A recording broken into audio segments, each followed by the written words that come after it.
Dhe është po kaq e fortë pjesa e listës së hapur që është edhe pjesa më e madhe e saj. Dhe pra shikoni listë të hapur për PD-n të fortë në pjesën e hapur. Për PD-n dhe për PS-n të fortë në pjesën e hapur. Në kuptimin që luftën në krah e kanë shumë të fortë dhe ndoshta mund ta kenë shumë më të fortë luftën në krah dhe nuk e kanë shumë vëmendjen tek lufta përballë.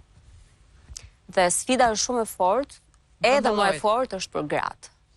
Për të gjitha arsye që ti i the, që financiarja padyshim që është, po në mentalitetin ton gruaja lufton dhe përpiqet, ka ato kuotat, po ka edhe shumë sfida të tjera për të kapërcyer.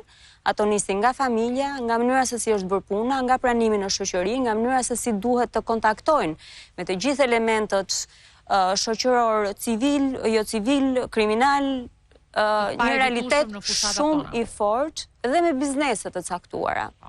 Kështu që komplimenta për të gjitha zonjat që janë në listë të hapur, që e kanë pranuar sfidën për që në listë të hapur dhe forca përpara.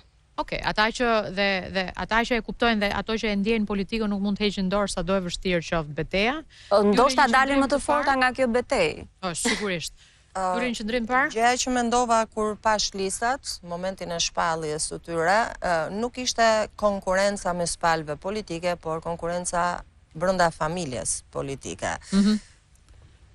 E nisi Rama në 2021-shin, në fakt duke spostuar emra të mëdhenj të Partisë Socialiste, duhet ta themi. Poshtë listës, një prej cilëve arriti i theu edhe Hersin, është e maksimalizuar natyrisht këtë herë, gjë që e ka bërë edhe pjesa tjetër, edhe pjesa e opozitës, dhe pikpyetja e madhe që më lind është çfarë ndos në fakt, dhe me që jemi te gratë, me gratë për shembull socialiste apo demokrate brenda llojit. Pse? Sepse Blerina Gjylameti ka gjithë të drejtën e Zotit të thojë pse unë në listë hapur. Pse jo unë tek ajo lista e blinduar, ku janë koleget e saj me të njëjtën eksperiencë sa Blerina Gjylameti. Dhurata Çupi ka drejtën po ashtu të thoj po të njëjtën gjë. Pra çfarë ndos brenda? Kjo është pikpyetja shumë e madhe. Ose e kanë tejkaluar në këto çaste atë që ka ndodhur brenda. Nuk besoj. Nuk besoj. Blerina, keni tejkaluar, mos më thuaj që nuk ka diferencë. Është shumë e vështirë të besohet, po unë realisht e kam thënë dhe kolegët që me të cilat e kam shprehur para se të vendosej në sistemin si do të ishte, pastaj mbasi u vendose dakortuan palët dhe dolën dhe emrat, unë nuk prisja të isha në listë mbyllur. Kështu që nuk kisha asnjë lloj surprize. Dhe surpriza për mua do të S'kishe prishmëri, s'kishe zhgënjim, ë? Absolutisht, nuk prisja dhe madje besoj në logjikën se si mendoj ky sistemi i mbyllur i hapur. Gjithë ne që kemi patur vite eksperiencë dhe që tashmë politika është bërë pjesë e karrierës, pra jo vetëm një mandat, po disa, do duhet ishim në të hapurën, sepse mënyra se si është formuar lista është bërë e tillë që të maksimizohet vota socialiste. Tani, për këtë pjesën ato që kanë më shumë vite dhe ka patur përjashtimet themi nga ky rregulli, patjetër që po, janë drejtuesit e qarqeve dhe është normale kjo.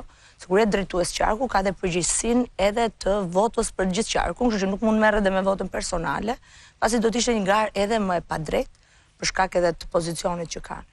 Tani është e vështirë, patjetër që është. A e kam tejkaluar, s'kisha asnjë surprizë, kështu që isha okay me veten. Po mirë, ju e patët një lloj paralajmërimi kam përshtypjen. Jo, nuk e kisha. Unë që kur mendoj sistemi si do të ishte, so bukoj që mendoj sistemi. Unë kryetaren e kuvendit Elisa Spiropali disa muaj më parë në studion time ose në ish studion time ka deklaruar të jesh e qartë, tha, në parlamentin e ardhshëm më shumë se gjysma atyre që janë sot nuk do të jenë dhe e njëjta gjë është e vlefshme edhe për ekzekutivin. Pra ishte një paralajmërim që vjen nga ajo që mund ta quajmë numri 2. Apo jo. Një grua. Patjetër. Tani i ra shumë drejt për drejt, po meqense ajo e tha drejt për drejt, unë po vazhdoj në të njëjtën linjë. Po të shikojmë, qoftë emrat që janë në pjesën e listës mbyllur, po ashtu emrat në listën hapur dhe pritshmëritë që ka çdo parti për mandatet që duhet marrë në çdo qark, nuk del kështu. Sepse po të shikojmë, pjesa përballë ka pjesën më të madhe në listën mbyllur, ka shumë pak të rinj në pjesën e listës mbyllur. Tek ana jon kemi të rinj, po aq me eksperiencë të mbyllura, kështu që nuk mendoj që do të jetë kështu. Gjylameti pret të ketë ato dorëheqjet e famshme.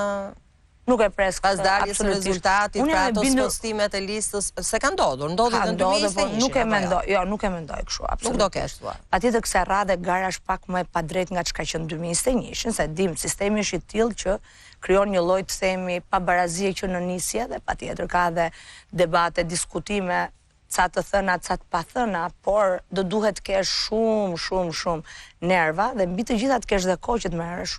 Unë nuk arrit do të kem kohë, me thënë të drejtën. Kam një përgjegjësi që është në njësi jo të lehtë, është njësia 4, që duhet jam drejtuese politike, po kaq kam përgjegjësi për veten time që të punoj gjithë qarku. Në 2021 nuk arrin dot njeriu që të merret. Në 2021 pasi Rama dhe ato kohë Erion Veliaj që ishte i deleguari politik vendosën Fatmir Xhafajin dhe të tjerë poshtë lista ose prapa lista e quajtëm në ato kohë, në momentin e parë u tha që ky është suporti më i mirë, pra baza e piramidës për të çuar votat deri lart.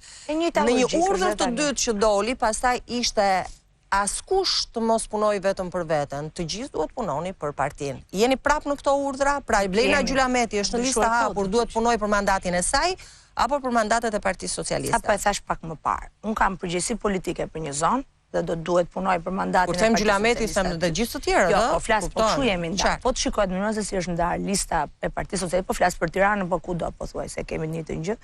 Ka ata që kanë më shumë mandate, kanë dhe përgjegjësi politike për një zonë të caktuar, për pos vetes, ata që janë më të rinj, kanë zona më të vogla, nuk kanë. Jo, vetëm një do dua të them vetëm një gjë.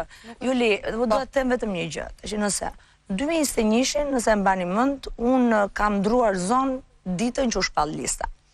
Po, e kujtoj. Nuk pati ndonjë debat aq madh për mua pse kalova dhe më pak pata un debat për sfidën e radhës.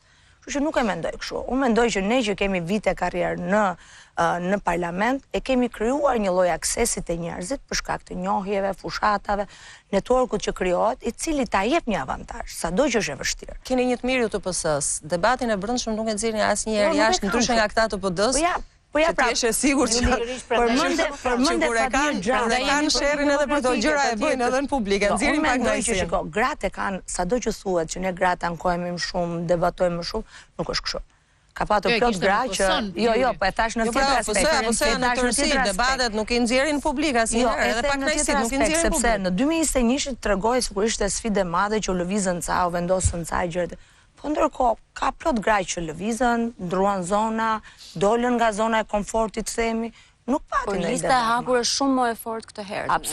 Absolutisht, por mendoj. Sepse nuk është vetëm Fatmir Xhafaj dhe Orlando Ratipi që herën e kaluar, po. Po ke ministra, ke jemi të gjithë tani, jemi të gjithë, por ka një element. Sado që të mundohesh dhe të gjesh një arsye, unë mendoj që në fund dhe a ju mjafton vetëm punat e njësia 4 dhe a mjafton vetëm votat e njësisë 4 për të? Prandaj thash, do bëni fushat në të gjithë qarkun apo vetëm në njësi?